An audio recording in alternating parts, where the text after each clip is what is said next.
The Rack Shop is proud to present this dirty 2022 through 2024 Subaru Outback Wilderness. We've just installed the Yakima TimberLine JetStream base rack system.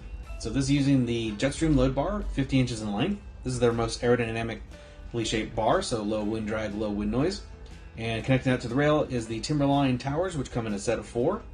Locks are available as a separate accessory, so if you want to add some security to it, you pick up a set of those. Otherwise, it is good and stable without them. Overall, you have a weight carrying capacity of 165 pounds evenly distributed, and crossbars can be spaced up to 42 inches center to center.